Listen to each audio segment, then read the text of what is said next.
पहले आप लोगों को स्केलेटल सिस्टम हमने पढ़ा था।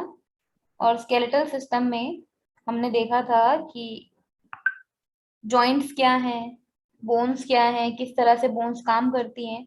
ये सारी चीजें थोड़ी थोड़ी सी बात हर किसी चीज के टॉपिक के बारे में हुई थी। और बोन्स के बारे में हमने थोड़ा सा डीप में सारी चीजें स्टडी करी थी।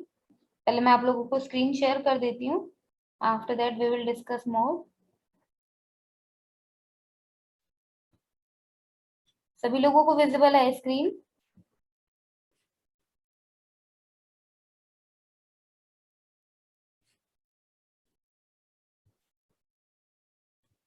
तो स्केलेटल सिस्टम की हमने बात करी थी। फटाफट से इसको रिवाइज करते हैं जितना हमने पीछे का किया था।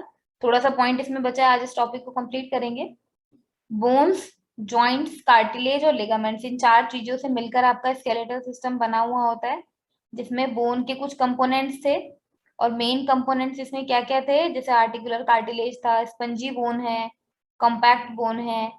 ये सारे इसके कुछ मेन पार्ट्स हैं। मेड्यूलर कैविटी है। तो इस तरह के इसमें टर्म्स आपको देखने के लिए मिलेंगे स्ट्रक्चर ऑफ बोन के अंदर। और स्ट्रक्चर ऑफ बोन को बेसिकली हमने इसलिए देखा था ताकि हम ये समझ पाए कि बोन में अलग अलग सेग्रीगेशन होता है। बोन में बहुत सारे अलग अलग टाइप की चीजें होती हैं। बाहर से दिखने में बोन जैसी लगती है, एक्चुअल में वैसी नहीं होती है। बोन में 80% एरिया जो है वो कॉम्पैक्ट बोन का होता है, और 20% एरिया जो है वो स्पंजी बोन का होता है। कॉम्पैक्ट बोन वो है जो बहुत ज्यादा प्रेस नहीं हो सकती है। स्पंजी बोन वो है जो प्रेस हो सकती है।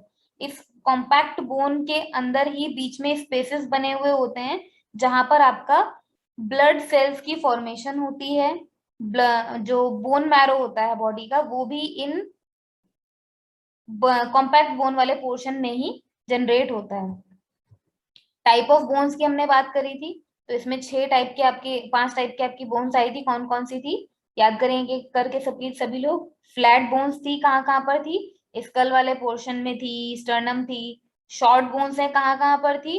रिस्ट में थी, पैर का जो टखना होता है उसमें थी। लॉन्ग बोन्स कहाँ कहाँ पर थी? हाथ का जो कंधे से लेके कोहनी वाला हिस्सा है, पैर का जो थाई जॉइंट से लेकर घुटने वाला हिस्सा है, इस तरह से लॉन्ग बोन्स थी। इरेगुलर बोन्स जैसे कि जो आपकी हिप बोन होती है, जिसकी शेप फिक्स नहीं है और देखने में ऐसा लगता है 3-4 हड्डियों से मिलकर बनी है, बट उन 3-4 का सेग्रीगेशन नहीं है, वो इकट्ठा मिलकर एक कॉम्बिनेशन बनाती है। तो इस तरह की 5 टाइप की हमने बोन्स पढ़ी थी: फ्लैट, लॉन्ग, शॉर्ट, इरेगुलर और सेस्मोइड बोन। फिर एक एक करके हमने सबको अलग अलग से देखा था कि बॉडी की किस किस पार्ट में कौन कौन से टाइप की बोन है। फ्लैट बोन, जो कि आपके फोरहेड वाला पोर्शन जो है वहां पर आपकी जो बोन है। स्टर्नम हो गई, रिब्स की बोन हो गई, ये सारी आपकी स्कैपुला हो गया जो कंधे की हड्डी होती है, रिब्स हो गई, ये सारी आपकी फ्लैट बोन्स हैं। लॉन्ग बोन्स में पूरी हाथ और पैर की हड्डियां आएंगी। केवल पैर में घुटने को छोड़ के, जो आपका पटेला है उसको छोड़ के बाकी सारी लॉन्ग बोन्स होंगी। और ये जो आपकी रिस्ट और एंकल है इनको छोड़ के, बिकॉज रिस्ट और एंकल वाली जो है वो आपकी शॉर्ट बोन्स होती है, जिनको टार्सल और कार्पल बोला जाता है। जिन लोगों ने असाइनमेंट वाला पेपर भेज दिया है वो लोग शायद इसको ज्यादा अच्छे से समझ पा रहे होंगे। जिन्होंने असाइनमेंट वाला पेपर अभी तक नहीं भेजा है वो लोग आज उसको सबमिट कर दें। शॉर्ट बोन्स जो कि रिस्ट और आपके एंकल में पाई जाती हैं। इरेगुलर बोन जिनकी शेप इरेगुलर है, जो कि आपके स्पाइनल कॉर्ड में है, सेक्रम में है, जितने वर्टिब्रा हैं उनकी शेप बहुत इरेगुलर होती है। और सेस्मोइड बोन फाइनली, जो पटेला वाला पोर्शन है, ये ऑलमोस्ट टेंडन से आपका कनेक्टेड रहता है। और पटेला नी कैप जिसको हम बोलते हैं, ये कॉमन एग्जांपल है सेस्मोइड बोन का। इतना तक हम स्टडी कर चुके थे। बोन ग्रोथ के बारे में हमने बात करी थी, जिसमें कुछ अलग अलग से टर्म्स आए थे, जैसे कि कार्टिलेज, कैल्सिफाइड कार्टिलेज। कैल्सिफाइड मतलब कैल्शियम की मिक्सिंग होने लगेगी कार्टिलेजस में। कार्टिलेजस मॉडल जो है, जो कार्टिलेज है यानी कि मसल का एक थोड़ा सा कॉम्पैक्ट फॉर्म है, उसमें कैल्सिफिकेशन होगा, जिसको जिसके बाद ऑसिफिकेशन की प्रक्रिया होगी और बीच में उसके कैविटी बनना स्टार्ट होगी, जहां से आपके ब्लड वेसल्स बनते हैं, ब्लड वेसल्स निकलते हैं और स्टोर रहते हैं। इसके बाद सेकेंडरी ऑसिफिकेशन होगा, बीच में मेडुलर कैविटी बनेगी, मेडुलर कैविटी में ही आपकी ब्लड वेसल्स जो है सेफ रहती हैं। इसके बाद जाके आर्टिकुलर कार्टिलेज, जो आपका बोन जॉइंट वाला पोर्शन है, वो बनना स्टार्ट होता है, और इस तरह से बोन का पूरा एक स्ट्रक्चर बन के तैयार होता है। इसके बाद मेन चीज जो हमने पढ़ी थी, बहुत इंपॉर्टेंट है, जो याद रखने के लिए एग्जाम पर्पज से भी और नॉलेज पर्पज से भी, स्पेशली अगर हम योग के स्टूडेंट्स हैं तो हमें पता होना चाहिए कि शरीर में कितनी हड्डियां हैं, किस तरह से वो अटैच्ड हैं और किस तरह के मूवमेंट उन हड्डियों के जो जॉइंट्स हैं उनको हेल्दी रखने के लिए किए जा सकते हैं। जितने भी योग में आप देखेंगे जो सूक्ष्म व्यायाम किया जाता है वो बोन्स के जो जॉइंट हैं इन जॉइंट की हेल्थ के लिए ही किया जाता है। तो बेसिकली एक अडल्ट ह्यूमन बीइंग जो है उसमें 206 बोन्स होती हैं, बच्चों में 206 से ज्यादा बोन्स होती हैं। पूरा जो बोन सिस्टम है इसको दो ग्रुप्स में डिवाइड किया था हमने, एक एक्सियल और एक एपेंडिकुलर। एक्सियल सिस्टम कौन सा था? जो आपका स्कल और वर्टिब्रा से रिलेटेड था और डायरेक्टली जो आपके बॉडी के इंटरनल ऑर्गन्स को प्रोटेक्ट करता है। जैसे ब्रेन आपकी बॉडी का इंटरनल ऑर्गन है, आईज है, प्यूपिल है, पीछे नोज का स्ट्रक्चर है, माउथ इसोफेगस वगैरह है, कान का स्ट्रक्चर है। तो जितने इंटरनल ऑर्गन्स हैं जो फंक्शन करने के लिए हमें या हमारे रिस्पॉन्स को बनाए रखने के लिए हमें सपोर्ट करते हैं, उन सभी की प्रोटेक्शन के लिए जो आउटर कवरिंग है वो आपके एक्सियल स्केलेटन में आती है। और जो मूवमेंट के लिए जरूरी है बॉडी के, जो आपका हाथ और पैर वाला जितना भी पोर्शन है उसमें जो हड्डियां हैं वो अपेंडिकुलर स्केलेटन में आती हैं। एक्सियल का काम क्या है? टू प्रोटेक्ट इंटरनल ऑर्गन्स, और अपेंडिकुलर का काम क्या है? To facilitate body movement. उसके बाद हमने एक एक करके इनको डीप में देखा था कि एक्सियल में कौन कौन से आपके पार्ट्स आते हैं। सबसे पहले उसमें हमने स्कल पार्ट देखा था, तो स्कल पार्ट में एक आपकी स्कल बोन्स होती है 22 और उसके साथ एसोसिएटेड बोन्स होती है 7, जिसमें स्कल बोन में 8 आपकी क्रेनियम बोन्स थी जो फोरहेड वाले पोर्शन में अब तक जो सिर वाला हिस्सा है उसमें होती है, और 14 बोन्स होती हैं जो फेस में होती हैं, फेस की जो हड्डियां हैं, जैसे आपकी जॉ लाइन वाली हड्डी है, जो चीक बोन वाली हड्डी है, ये सब चीजें जो हैं ये आपके फेस में यानी फेशियल में होती हैं। ईयर बोन्स आपकी 6 होती हैं, 3 एक साइड पे 3 एक साइड पे। हाइवेट बोन जो आपका बिल्कुल गले के नीचे वाली हड्डी होती है जिसके ऊपर जीभ सेट रहती है, बिकॉज जीभ आपकी जो टंग है वो बहुत सॉफ्ट है, लचीली है, तो उसको सपोर्ट ये वाली बोन करती है।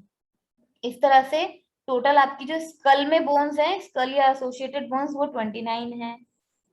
थोरेसिक केज में जब हमने बात करी थी तो 24 आपकी रिब्स थी, 12-12 दोनों साइड पे, और एक स्टर्नम थी, यानी कि 25 टोटल आपकी थोरेसिक केज में आती हैं हड्डियां।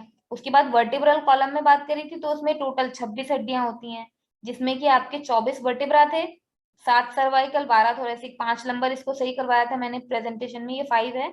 एक सेक्रम और एक कॉकिक्स। सेक्रम अपने आप में 5 हड्डियों से फ्यूज होके मिक्स होके बना होता है और कॉकिक्स अपने आप में 4 हड्डियों से मिलकर बना होता है। इस तरह का उसका एक डायग्राम हमने अलग से भी देखा था। इसके बाद आपका मूवमेंट के लिए जो अपेंडिकुलर वाला पोर्शन है वो स्टार्ट हो जाता है, जिसमें सबसे पहले आता है पेक्टोरल ग्रिडल। पेक्टोरल ग्रिडल्स बोलते हैं हम शोल्डर वाले पोर्शन को। शोल्डर जो एक्सियल स्केलेटन से कनेक्ट करता है उस वाले एरिया को पेक्टोरल ग्रिडल कहा जाता है। और इसमें दो तरह की हड्डियां होती हैं, एक आपकी कॉलर बोन वाली हड्डी यानी कि जहाँ पे शर्ट का कॉलर आता है, और एक आपकी स्कैपुला वाली हड्डी यानी कि आपके कंधे की हड्डी। इसके बाद आपका शोल्डर ग्रिडल के बाद आपके हाथों की बोन्स आती हैं, जिसमें आपकी ह्यूमरस दो, यानी कि दोनों हाथों के लिए, ठीक है, इसको हाफ हाफ करके याद रखेंगे, ऐसा नहीं है कि दो है तो एक साइड पे दो है, ये टोटल लिखी हुई है। एक लेफ्ट साइड पे एक राइट साइड पे दो ह्यूमरस हैं, कंधे से लेके कोहनी तक की हड्डी। फोर आर्म में यानी कि कोहनी से लेकर रिस्ट तक की 4 हड्डियां हैं, 2+2, 2 रेडियस 2 अल्ना। रिस्ट में आपकी सबसे ज्यादा है जो टोटल 54 है। इसी तरह से जब आप इसको कंपेयर करेंगे लेग वाले पोर्शन के साथ, तो यहाँ पे पेक्टोरल ग्रिडल था, पैर वाले पोर्शन में आपका पेल्विक ग्रिडल आ जाएगा। पेल्विक ग्रिडल में केवल दो ही हड्डियां होती हैं जो हिप बोन की होती हैं, एक लेफ्ट साइड में एक राइट साइड में, लेकिन दोनों ही हड्डियां आपकी 3 छोटी छोटी हड्डियों के कॉम्बिनेशन से बनी होती हैं। तीनों का नाम इंपॉर्टेंट है, इसको याद रखेंगे। Ilium, pubic, ischium. Ilium, pubic, ischium, तीनों के नाम याद रखेंगे, एक टोन में इसको आप याद रख सकते हैं। लोअर लिम्ब की जब हमने बात करी थी तो सेम उसी तरह का कैटेगराइजेशन यहाँ पे जैसा हाथ में था। एक आपका थाई जॉइंट से लेके घुटने तक की हड्डी होगी जिसको हम फीमर बोलते हैं या थाई बोन भी बोलते हैं। दूसरा आपका पटेला, पटेला यानी कि नी कैप, दो फीमर दो पटेला। उसके बाद दो टीबिया दो फिब्यूला, यानी कि टोटल 4, जो आपका नी से लेके एंकल तक की हड्डी होती है। और फीट में आते हैं सबसे ज्यादा, जैसे कि वहां पे रिस्ट में थे, यहाँ पे फीट में है। कौन कौन से आते हैं फीट में? कुछ टार्सल होते हैं, कुछ मेटाटार्सल होते हैं, कुछ फैलेंजेस होते हैं। इसी तरह से आपके हाथ में क्या थे? कुछ कार्पल थे, कुछ मेटाकार्पल थे, कुछ फैलेंजेस थे। ध्यान रखने वाली बात यह है कि कार्पल होते हैं 16 और जब हम टार्सल की बात करते हैं तो टार्सल होते हैं 14। बस इसी का वेरिएशन है। और इस पूरे चीज को हमने आगे एक ही डायग्राम में कंबाइन किया था, जो डायग्राम आपको असाइनमेंट में बनाने के लिए दिया गया था। जिन लोगों ने नहीं दिया है फिर से रिपीट कर रही हूँ, आज वो हर हाल में अपना डायग्राम सबमिट कर दें पीडीएफ सब बना के। इसमें हमने कैटेगराइजेशन देखा था पूरे एक्सियल और अपेंडिकुलर स्केलेटल सिस्टम का। इसको दोबारा रिवाइज करने की आवश्यकता नहीं है क्योंकि यही सारी चीजें अभी बताई गई हैं दोबारा से। अब हम चलते हैं आगे। अब बारी आती है जॉइंट्स की, बिकॉज देखो अभी हमने क्या बात कर ली है कि बोन्स हमारे शरीर में क्या क्या है, उनके नाम हमने देख लिए, किस किस जगह पे कौन कौन सी बोन है, ये सब हमने देख लिया। नाम अगर हमें पता होंगे तो हम समझ पाएंगे अब कि एक्चुअल में योग में जब हम बात करते हैं कि yoga can effect your skeletal system, तो हाउ, किस तरह से योगा इफेक्ट कर सकता है आपके स्केलेटल सिस्टम को। जैसे बोन का स्ट्रक्चर हमने क्यों पढ़ा, बोन के अंदर क्या क्या चीजें हमने क्यों पढ़ा। अगर मैं बात करूं कि बोन के अंदर एक कैल्शियम नाम की चीज है, कैल्शियम नाम का एक मटेरियल है, एलिमेंट है, वो कैल्शियम बॉडी में जितना ज्यादा होगा बोन्स में भी उतना ही ज्यादा होगा। जैसे अभी हमने देखा ना, कार्टिलेज से बनी है बोन, कार्टिलेज में जितना ज्यादा कैल्सिफिकेशन होगा बोन उतनी ज्यादा स्ट्रांग बनती जाएगी। जब आप स्ट्रेस में होते हैं तो आपकी बॉडी से जो कैल्सिफिकेशन की प्रक्रिया है वो स्लो डाउन हो जाती है, हड्डियों में कैल्सिफिकेशन की जो प्रक्रिया है वो स्लो डाउन हो जाती है, बोन्स भी धीरे धीरे कमजोर होने लगती हैं। इट मीन्स जो व्यक्ति बहुत ज्यादा डिप्रेशन में है, बहुत ज्यादा स्ट्रेस्ड आउट है, कोई फिजिकल वर्किंग नहीं करता है, उसकी बोन स्ट्रेंथ भी कम होगी। इन केस जस्ट अपोजिट, जो व्यक्ति फिजिकल वर्किंग में रहता है, मेंटली स्ट्रांग है, अपने डिसीजंस लेने में साइकोलॉजिकली बहुत फिट है, उसकी बोन हेल्थ भी अच्छी होगी। इट मीन्स क्या है कि बोन्स जो है कोई रिजिड स्ट्रक्चर नहीं है। इसको समझाने के लिए हमने बोन स्ट्रक्चर का डायग्राम आपको सामने प्रेजेंट किया था। तो एक एक करके उन चीजों को हम कनेक्ट करेंगे, बट मेन चीज ये है कि योग में जब हम बात करते हैं तो सबसे पहले हम आसनों की बात करते हैं फिजिकली बेस पे, और स्केलेटल सिस्टम का सबसे ज्यादा हम इफेक्ट देख सकते हैं वो आसनों के प्रभाव से ही देख सकते हैं। बाकी हम प्राणायाम वगैरह पे बहुत सूक्ष्म लेवल पे बात करेंगे, केमिकल लेवल पे बात करेंगे, बट एक मोटा मोटा अगर हम देखें योग में जो सबसे ज्यादा प्रैक्टिस किया जाता है, दीज आर आसनास। तो आसनों का प्रभाव किस तरह से इस स्केलेटल सिस्टम पे पड़ता है उसको जानने के लिए हम समझते हैं कि आसन, ये जो आपकी बोन्स हैं इनके जॉइंट्स हैं कहीं कहीं पे, ये जॉइंट्स मूव किस तरह से करते हैं। अगर हम इनके मूवमेंट को समझ पाते हैं तो हम किसी भी जॉइंट को ऑटोमेटिकली बिना किसी मेडिसिन के, बिना किसी एक्सटर्नल प्रेशर के अपने आप सेट कर सकते हैं। जो पेन होता है बोन्स हिल जाने के कारण, जॉइंट हिल जाने के कारण, वो पेन भी रिलीफ हो सकता है अगर आप अपना जॉइंट फिक्स करना जानते हैं तो एक एक करके देखेंगे कि जॉइंट्स एक्चुअल में होते कितने हैं, जॉइंट्स का काम क्या है। जॉइंट्स का काम क्या है, स्केलेटल सिस्टम को एक साथ बनाए रखना और बॉडी के मूवमेंट को सपोर्ट करना, ठीक है। और जब हम इसका कैटेगराइजेशन करते हैं तो दो तरह से इसका कैटेगराइजेशन किया जा सकता है। दो तरह के कैटेगराइजेशन का मतलब ये बिल्कुल भी नहीं है कि टोटल 6 वैरायटी हो गई, वैरायटी 3 ही है। अगर फंक्शन के आधार पे देखेंगे तो भी 3 वेरिएशन है, ज्वाइंट स्ट्रक्चर के आधार पे देखेंगे तो भी 3 ही वेरिएशन है। ये कुछ इस तरह का हो गया, अगर एक ही क्लास में 30 स्टूडेंट्स हैं और 10-10 के ग्रुप बनाने हैं, लेकिन हमें दो अलग तरह से ग्रुप बनाने हैं। एक ग्रुपिंग हमें ऐसे करनी है कि कौन बच्चा कितनी देर स्टडी करता है, जो 10 घंटे स्टडी करता है वो एक ग्रुप, जो 8 घंटे स्टडी करता है वो एक ग्रुप, जो 6 घंटे स्टडी करता है वो एक ग्रुप। ये हमने कर दिया on the basis of timing. और दूसरी तरफ हम एक दूसरा ग्रुप कैटेगराइज करेंगे उसी क्लास का, जिसमें हम बोलेंगे कि एक बच्चा कितनी क्वालिटी में स्टडी करता है, चाहे उसे टाइम कितना भी लग जाए। क्वालिटी किसके लिए मैटर करती है, जिसके लिए क्वालिटी मैटर करती है वो एक ग्रुप में, जिसके लिए चल जाता है काम बीच बीच में है वो दूसरे ग्रुप में, और जिसके लिए मैटर ही नहीं करती क्वालिटी, ही जस्ट स्टार्टेड रट्टाफिकेशन, वो तीसरे ग्रुप में। तो हमने वैरायटी चेंज करी है, मतलब हमने उनका कैटेगराइजेशन अलग नहीं किया है, ये दो अलग अलग ग्रुप्स हैं। तो जब हम फंक्शन के बेस पे ज्वाइंट के स्ट्रक्चर की बात करेंगे तो 3 तरह के आपके ज्वाइंट्स बताए जाएंगे। पहला है आपका साइनार्थोसिस, दूसरा है एम्फियार्थोसिस और तीसरा है डाई आर्थरोसिस, ठीक है। अब तीनों का मीनिंग क्या है। साइन आर्थरोसिस वो हैं जिनमें कोई भी मूवमेंट नहीं है जॉइंट में, ऐसे जॉइंट्स, दो हड्डियों के बीच के ऐसे जॉइंट जिनमें कोई भी मूवमेंट है ही नहीं। फॉर एग्जाम्पल आपके स्कल के जो स्ट्रक्चर हैं, आपकी जो फेशियल बोन्स हैं या जितना आपका बोन स्ट्रक्चर फेस और स्कल पे है, लगभग पूरा ही स्ट्रक्चर आपका बिना मूवमेंट वाला होता है। कहने का मतलब अभी जो आपने पीछे डायग्राम देखा ना, इसीलिए ये चीजें डीप में बताई गई ताकि आप चीजों को कनेक्ट कर पाए। जो स्कल बोन वाला पोर्शन था हमारा, उसका डायग्राम अगर मैं आपको शो करूं, ये वाला, यहाँ पे ये क्रेनियल बोन्स जो है, जो पूरा स्काई ब्लू कलर का आपको दिख रहा है, टोटल 8 है ना। एक फ्रंटल है, यानी कि जो सामने वाली है। दो पैरेटियल है, पैरेटियल ये वाली होती है जो कान के जस्ट ऊपर है। टेम्पोरल है, टेम्पोरल ये वाली होती है। ऑसिपिटल ये पीछे वाली हो गई। स्नेफॉइड ये वाली हो गई। तो इस तरह से ये 8 बोन्स जो है, जॉइंट तो इनके बीच में भी है ना, चाहे वो कार्टिलेज का है या किसी भी चीज का है। जॉइंट तो इन दोनों हड्डियों के बीच में भी, लेकिन ये दोनों हड्डियां एक दूसरे के ऊपर स्लाइड नहीं कर सकती, मूव नहीं कर सकती। इट मीन्स इनको हम कौन सी कैटेगरी में रखेंगे? जो स्कल बोन्स है, इनको हम रखेंगे सबसे पहले वाली कैटेगरी में, जिनका कोई भी मूवमेंट नहीं होता है। उसके बाद एम्फियार्थ्रोसिस है, जिनका थोड़ा बहुत मूवमेंट होता है। For example tibia and fibula के बीच में, एंड प्यूबिक सिम्फिसिस के बीच में।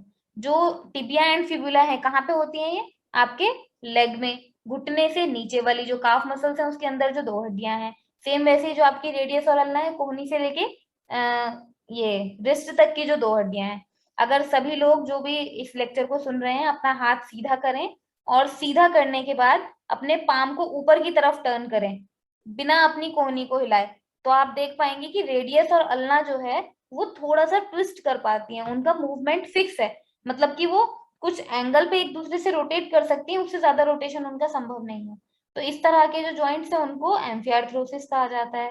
उनको एम्फियार्थ्रोसिस की कैटेगरी में रखा जाता है। एग्जाम्पल है टिबिया एंड फिबुला का मूवमेंट या रेडियस एंड अल्ना का मूवमेंट। डायआर्थ्रोसिस जो है, दीज आर द कैटेगरीज जहां पर फुल मूवमेंट होता है, फुल मोशन होता है। फॉर एग्जाम्पल एल्बो, आप एल्बो का रोटेशन कर सकते हैं, शोल्डर का रोटेशन कर सकते हैं, एंकल का पूरा रोटेशन कर सकते हैं, up down side bend twist, सब चीजें इनमें पॉसिबल है। बिकॉज एल्बो में भी आपका जो जॉइंट है वो, अगर आप हाथ को सीधा करें, एल्बो को बेंड करें और कोशिश करें कि पूरा हाथ को आगे से घुमाते हुए 180 डिग्री रोटेट करें, जिस तरह से हम नी कैप का रोटेशन करते हैं, एल्बो का रोटेशन करते हैं, वो चीज पॉसिबल है, बिल्कुल पॉसिबल है। शोल्डर का रोटेशन हम अच्छे से कर पाते हैं, एंकल का कर पाते हैं। तो इस तरह के जो जॉइंट है वो आपके डायर्थ्रोसिस में रखे जाते हैं। नामों को बहुत ज्यादा फोकस ना करते हुए ये ध्यान रखें कि 3 तरह के आपके मोशन है। नाम आपको अपने आप धीरे धीरे याद होने लगेंगे जब उन चीजों का बार बार देखेंगे। मेन चीज ये है, आपको एटलीस्ट इतना जरूर पता होना चाहिए कि जब हम फंक्शन के बेस पे कैटेगराइज करते हैं तो 3 कैटेगरी बनती है। एक कैटेगरी वो है जिसमें बिल्कुल मूवमेंट नहीं होता है, उसके एग्जाम्पल आपको पता होने चाहिए। दूसरी कैटेगरी वो है जिसमें थोड़ा बहुत मूवमेंट होता है, उसके एग्जाम्पल आपको पता होने चाहिए। और तीसरी कैटेगरी वो है जिसमें पूरा मूवमेंट होता है जॉइंट्स का, और उसमें के एग्जाम्पल भी आपको पता होने चाहिए। अगर इतना भी आपको पता है और नाम आपको नहीं पता है, तो बिल्कुल आपको नॉलेज धीरे धीरे डेवलप हो जाएगी। इसके बाद जब हम स्ट्रक्चर के बेस पे बात करते हैं, तो स्ट्रक्चर के बेस पे भी 3 तरह के आपके जॉइंट्स होते हैं। और नॉर्मली जो जॉइंट्स का कैटेगराइजेशन किया जाता है किसी भी नॉर्मल बुक में या गूगल पे आप देखेंगे, तो जॉइंट स्ट्रक्चर के बेस पर ही ज्यादा प्रेफर किया जाता है, ताकि आप मूवमेंट को अच्छे से समझ पाए। योगिक प्रैक्टिस में भी हमें जॉइंट स्ट्रक्चर के बेस पे ही उन चीजों को समझ पाएंगे। इसलिए हम एक बार देखते हैं कि जॉइंट स्ट्रक्चर के बेस पे कितने कितने तरह के आपके जॉइंट्स होते हैं। सबसे पहला है फिब्रस जॉइंट, दूसरा है कार्टिलेजियस जॉइंट, और तीसरे हैं साइनोवियल जॉइंट। फिब्रस और कार्टिलेजियस जो है, उनमें इतना ज्यादा कुछ समझने के लिए नहीं है। साइनोवियल जॉइंट अपने आप में 6 तरह के होते हैं, तो इनको हम डीप में देखेंगे। फिब्रस जॉइंट बेसिकली क्या है, यहाँ पे नाम ही लिखा है फिब्रस, यानी कि फाइबर्स के साथ कनेक्टेड है। इट मीन्स ऐसी बोन्स जिनमें कनेक्शन तो है, बट एक दूसरे में मूवमेंट अलाउ नहीं कर रहे हैं, वो एक दूसरे के ऊपर किसी भी तरह से स्लाइड नहीं कर सकते, रोल नहीं कर सकते। जैसे कि स्कल की और पेल्विक की बोन, हिप बोन जो है आपकी, वो एक दूसरे के ऊपर साइड नहीं कर सकती, फिक्स है उनकी पोजीशन। कार्टिलेजियस जॉइंट्स, ऐसे जॉइंट्स जहां पर बोन्स आपकी कार्टिलेज के थ्रू अटैच्ड हैं, जहां पे दो बोन्स के बीच में कार्टिलेजेस के थ्रू अटैच्ड हैं। जैसे कि स्पाइन है आपकी, स्पाइन में जो वर्टेब्राज हैं, हर एक वर्टेब्रा के बीच में मैंने बताया था कार्टिलेजेस की पैडिंग होती है।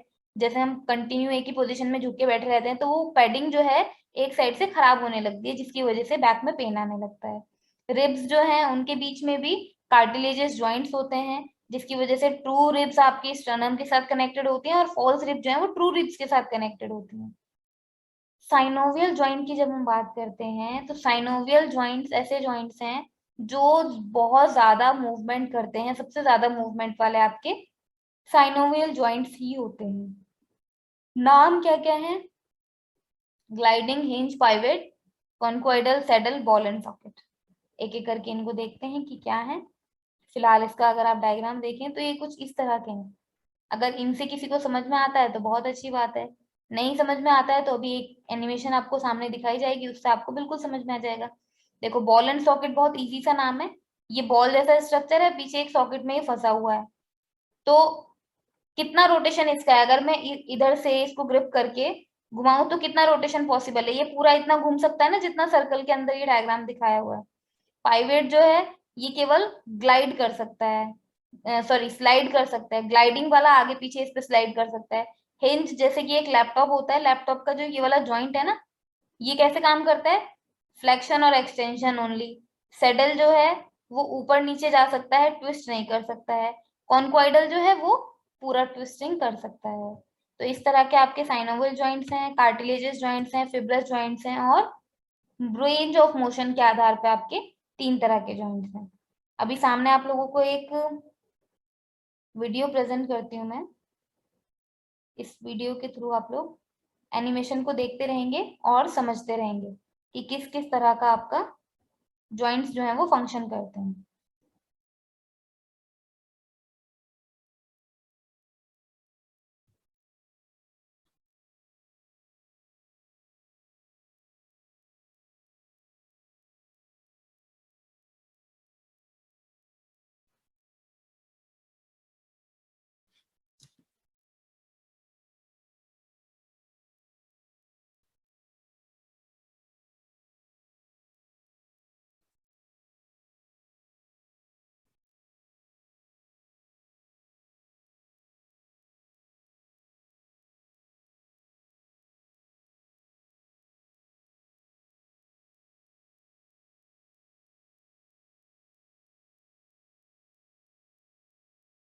देखिए सामने आपको डायग्राम में दिख पा रहा होगा, टोटल 6 तरह के आपके जॉइंट्स होते हैं, जिनमें कि सबसे पहला इस तरह का ये बॉल एंड सॉकेट है, हिंज है, सैडल है, कॉन्कोइडल है, और ये ग्लाइडिंग है, प्लेन।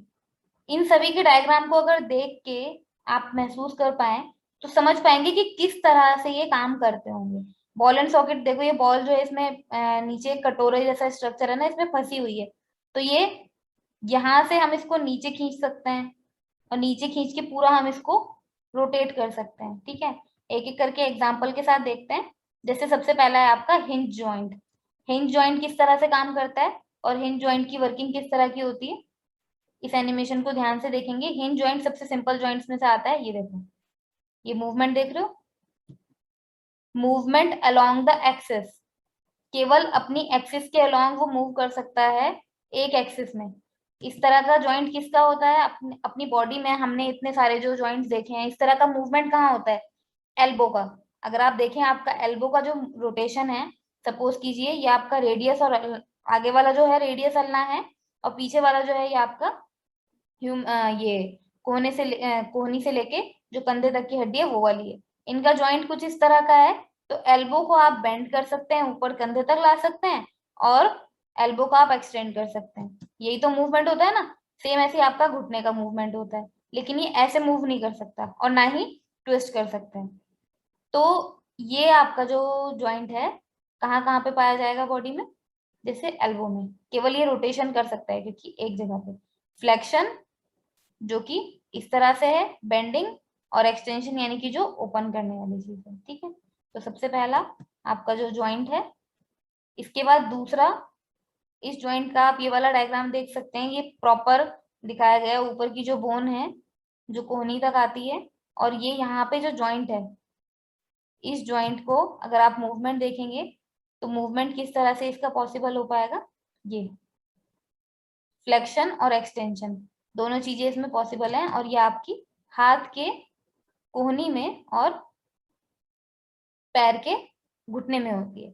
इसके बाद दूसरा आता है आपका पाइवेट जॉइंट। पाइवेट जॉइंट जो है वो किस तरह का होता है? ये देखो, जैसे कि एक पिलर है उसके चारों तरफ, ये एक रिंग टाइप का स्ट्रक्चर है, ये केवल इस एक्सिस के अराउंड रोटेट कर सकता है, ठीक है। और ये रोटेशन, जैसे कि इस डायग्राम में आप अगर देखोगे, सिलेंड्रिकल बोन है हमारी, ये सिलेंड्रिकल बोन रिंग के साथ फिट हुई हुई है, यहाँ पे रेडियस और अल्ना ये आपकी हैं हाथ की। जब ये कैप के साथ रोटेट करता है तो हल्का सा, जो अभी हम बात कर रहे हैं ना ट्विस्टिंग की, जो हम बात कर रहे हैं, ये वाला ग्लाइड करके इसके ऊपर आ सकता है only because of this joint. अगर ये इसके ऊपर ट्विस्ट ना कर पाए, ये देखो ये वाला जो प्रोनेशन का, जो इतनी देर से मैं आपको थोड़ा सा विजुलाइज कराने की कोशिश कर रही हूँ, फोर आर्म को अगर आप ट्विस्ट करें तो इस तरह का एक मूवमेंट हमारे हाथ में होता है ना, ये वाला, ये रेडियस और अल्ना अभी दोनों सीधी थी, अभी क्या हुआ, ये ट्विस्ट हो गया, रेडियस इधर चला गया, अल्ना इधर चला गया, जैसे आप अपने हाथ को ट्विस्ट करोगे, जिस प्रक्रिया को प्रोनेशन बोलते हैं। इसमें यहाँ पे इस जॉइंट में जो काम हुआ है वो पर्टिकुलर क्या हुआ है, कौन से कौन से टाइप के जॉइंट की वजह से हुआ है, पाइवेट जॉइंट की वजह से, ठीक है। देखो ये मूवमेंट जिसको हम सामने विजुलाइज करके देख सकते हैं, रेडियस और अल्ना का मूवमेंट, जो कि इस पाइवेट जॉइंट की वजह से हो रहा है। और कोहनी का जो एक्सटेंशन और फ्लेक्शन वाला था, वो आपके कौन से मूवमेंट, कौन से वाले जॉइंट की वजह से हो रहा था, जो अभी हमने पहला जॉइंट पढ़ा था, हिंज जॉइंट, ठीक है। तो सबसे पहला हिंज जो कि फ्लेक्शन और एक्सटेंशन करेगा, उसके बाद दूसरा आपका पाइवेट जॉइंट जो कि हल्के रोटेशन के लिए हेल्पफुल होगा, इस तरह का एक बॉल होगी ऊपर और इस पे ही रोटेट कर सकता है, जो आपके हाथ के प्रोनेशन और सुपिनेशन के मूवमेंट को अलाउ करेगा, ठीक है। इसके बाद आपका तीसरा जॉइंट आता है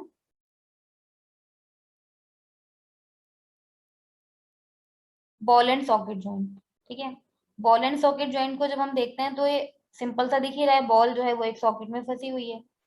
ये किस तरह से काम करता है, ये देखो, ये ट्विस्ट कर सकता है एक साइड पे, रोटेट कर सकता है और इस तरह से घूम सकता है।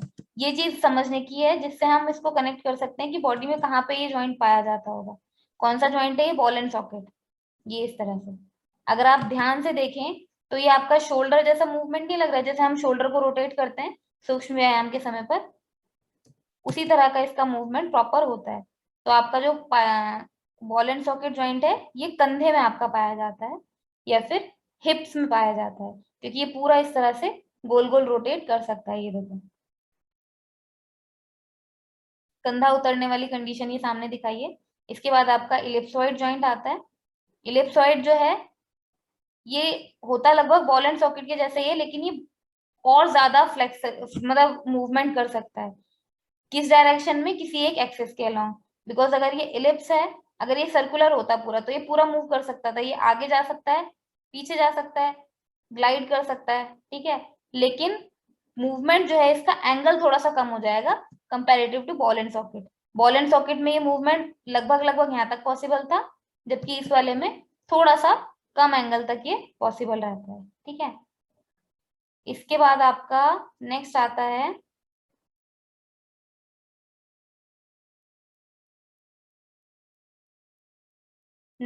आपका सेडल जॉइंट। सेडल जॉइंट कुछ इस तरह का है। अभी देखो सेडल जॉइंट में इस तरह का कोई भी मूवमेंट नहीं होगा क्योंकि ये बिल्कुल फंसा हुआ है, ठीक है। ये जो ट्विस्टिंग वाला है ये कोई भी मूवमेंट इसमें पॉसिबल नहीं है। कॉनकेव और कॉन्वेक्स दो तरह की शेप है सेडल जॉइंट में। अगर आप पीछे इसका डायग्राम देखोगे तो ये देखो, यहाँ से ये कॉनकेव था, वेट, यहाँ से इसकी शेप उभरी हुई है, यहाँ से दबी हुई है, सेम ऐसी ऊपर वाली की एक साइड से उभरी हुई है, एक साइड से दबी हुई है। तो सेडल जॉइंट जो है, क्योंकि कॉनकेव और कॉन्वेक्स है तो इसकी ग्रिपिंग अच्छी है, बट ये मूवमेंट किस तरह से करेगा, कहाँ कर सकता है मूवमेंट, इधर से नीचे आ सकता है, इधर से ऊपर जा सकता है, इसके अलावा और कोई मूवमेंट इसका पॉसिबल नहीं है, ठीक है। और लास्ट टाइप का जो ये देखो, इस तरह का इसका मूवमेंट हो सकता है, ठीक है, इस तरह का मूवमेंट नहीं हो सकता। इसके बाद आपका लास्ट आता है ग्लाइडिंग। दो डिस्क जैसी शेप है, दोनों डिस्क जैसी शेप क्या काम कर सकती है एक दूसरे के ऊपर, ग्लाइड कर सकते हैं, ठीक है, रोटेट कर सकते हैं। जैसे कि आपका हाथों और पैरों में जो टार्सल और कार्पल्स होते हैं, इनमें होता है। जब आप अपने पैर को पूरा पॉइंट फॉरवर्ड करते हैं, हाथों को पूरा मूव डाउन करते हैं, फिंगर्स को पूरा मूव डाउन करते हैं, उस वक्त पे ये आपके सैडल जॉइंट्स, पाइवेट जॉइंट्स, ये सारे आपको हेल्प करते हैं मूवमेंट के दौरान। तो ये हमारा जो डायग्राम था, अब हम इसको एक एक करके समझ सकते हैं कि साइनोवियल जॉइंट्स आपके किस तरह से काम करते हैं, कहाँ कहाँ बॉडी में पाए जाते हैं, और इसको हम अलग से देख सकते हैं कि कौन सा पर्टिकुलर जॉइंट बॉडी के किस पार्ट में पाया जाता है। हिंज से हमने स्टार्ट किया था, जो आपका एल्बो वाला था। ग्लाइडिंग है, पाइवेट है, बॉल एंड सॉकेट है, और कॉन्कोइडल है, जिसको इलिप्सोइडल भी कहा जाता है। ठीक है, तो आज का आप लोगों का एक टास्क और रहेगा। जिन लोगों ने दे दिया है पिछला वाला टास्क, उनके लिए बहुत अच्छी बात है। आज इवनिंग तक एक जो स्कल वाला आपको डायग्राम दिया गया था बनाने के लिए, वो प्लस ये जो 6 आपके बॉल एंड सॉकेट ये डायग्राम्स हैं साइनोवियल जॉइंट वाले, इनके डायग्राम के साथ आपको केवल ये सेग्रीगेट करना है कि बॉडी में जितने जॉइंट्स हैं, कहाँ कहाँ पे ये जॉइंट्स पाए जाते हैं। एक पेज में आपका ये काम आ जाएगा। एक टेबल बनानी है आपने, टेबल में जॉइंट का नाम लिखना है फर्स्ट कॉलम में, सेकंड कॉलम में लिखना है कि उसका मूवमेंट किस तरह का है। जैसे हिंज का है आपका फ्लेक्शन और एक्सटेंशन, बॉल एंड सॉकेट का है रोटेशन, कॉन्कोइडल का भी रोटेशन, तो इस तरह से दूसरे में उनका वर्क लिखना है।